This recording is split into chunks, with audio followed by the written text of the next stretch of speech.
व्यक्ति समाज की एड है या समाज व्यक्ति की एड है? व्यक्ति समाज का रक्षक है या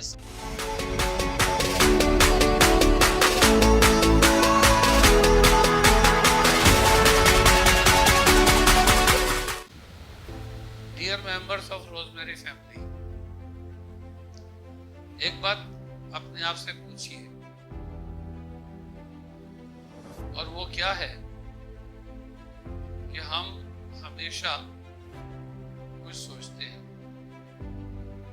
और वो क्या, हम सबको हमेशा एक ही समस्या का सामना करना पड़ता है।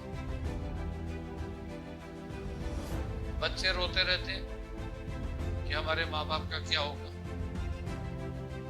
माँ बाप रोते रहते हैं हमारे बच्चों का क्या होगा। अर्थात हम चिंता में हमेशा डूबे रहते हैं क्योंकि हम खाली। सोसाइटी में हम अधिकांशतः एक ही बात सोचते हैं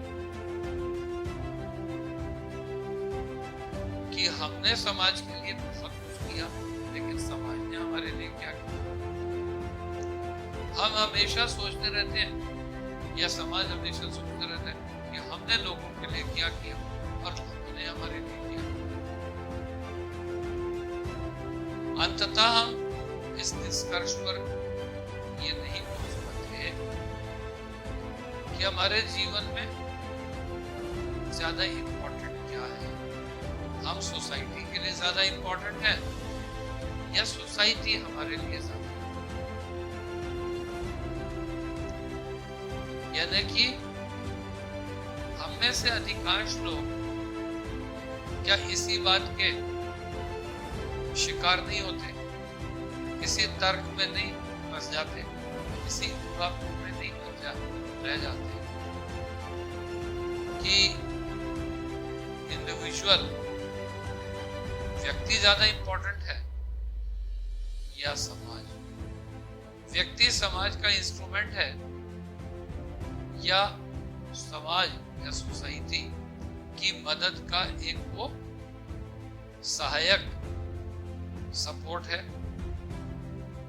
व्यक्ति समाज की एड है या समाज व्यक्ति की एड है? व्यक्ति समाज का रक्षक है या समाज व्यक्ति का रक्षक है? हम हमेशा इसी बात पर लड़ते रहते हैं। हम सभी अकेले हैं क्या? क्या दो शक्तियों के मिलने से, पुरुष और स्त्री, आकाश और पृथ्वी के बिना हवा, जिसे वायु कहते हैं, जिसे विंड या एयर कहते हैं, पानी जिसे वाटर कहते हैं, जिसे H2O कहते हैं, जिसे जल कहते हैं, गर्मी जिसे ऊर्जा कहते हैं, अगर आकाश और पृथ्वी, माता और पिता, पिता और माता ना होते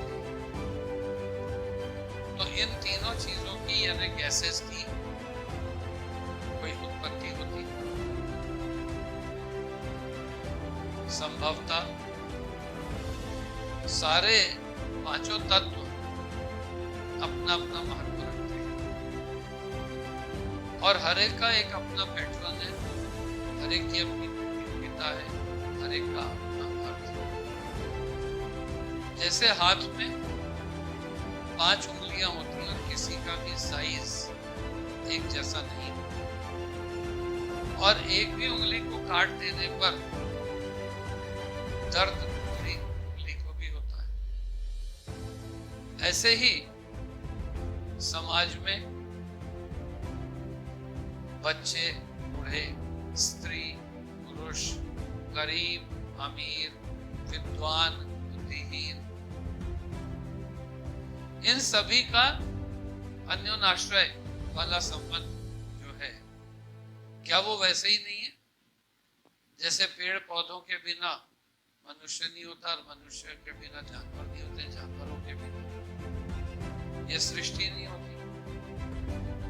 अगर हम कहते हैं कि मनुष्य एक सामाजिक प्राणी है, जिसे अंग्रेजी में कहते हैं man is a social animal. तो हम एनिमल हो या प्लांट्स हो, बर्ड्स हो या ह्यूमन बींग्स हो, हम में से हम एंड ऑफ द सोसाइटी है या स्टार्ट ऑफ द सोसाइटी है या पार्ट ऑफ द सोसाइटी है। इसे जब हम डिस्कस करते हैं तो हम पाते हैं कि सोसाइटी इंडिविजुअल का कॉम्बिनेशन है और इंडिविजुअल सोसाइटी का कॉम्बिनेशन है, अर्थात सभी कुछ इंटरडिपेंडेंट।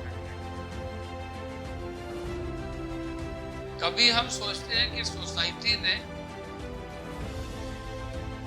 हमारा क्या बना दिया, हमें नहीं पता। Society has butchered us। और कभी सोसाइटी के लोग कहते हैं an individual has butchered the society। तो मन पर आत्मा का या आत्मा का मन पर जैसे नियंत्रण होना जरूरी है, ऐसे ही इंडिविजुअल का सोसाइटी पर और सोसाइटी का इंडिविजुअल पर बैलेंस्ड सहयोग, कंट्रीब्यूशन, समर्थन, कोऑपरेशन होना जरूरी है।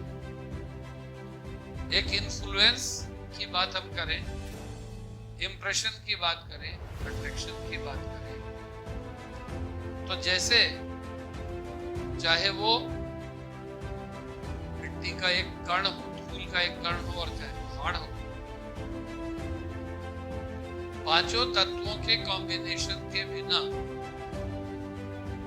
क्षितिजल पावक गगन समीरा, तो इनके बिना अधम शरीरा होता है ना। ठीक इसी तरह से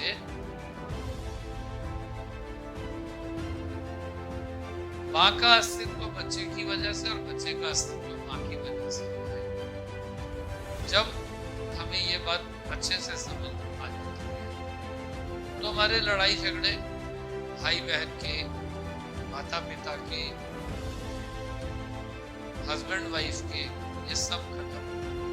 और आवश्यकता भी इसी बात की कि हम आराम से जो प्रॉब्लम्स हैं उन्हें ओवरकम करने की कोशिश करें। जीवन में प्रॉब्लम क्या है? ईगो। जीवन में प्रॉब्लम क्या है? Inferiority complex.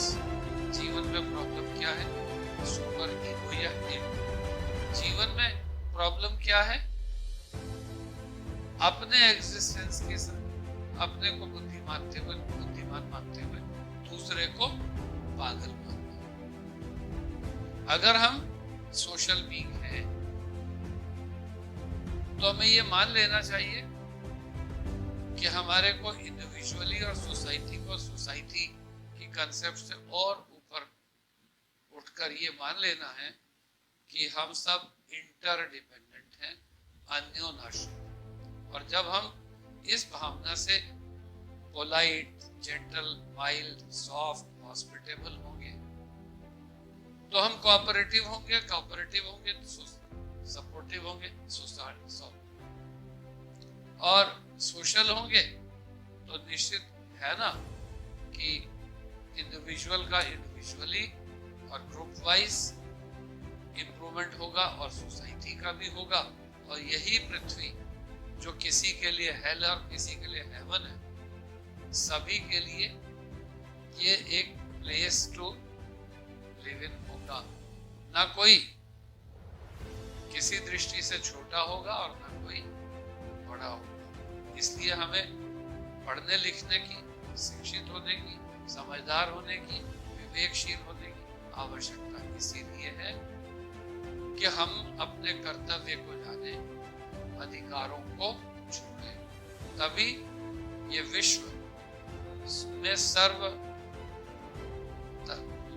दृष्टिकोणों से विश्व कुटुंबकम की भावना, the whole world is one की भावना आ पाएगी और सभी बिना लड़ाई झगड़े के रह पाएंगे। That's all for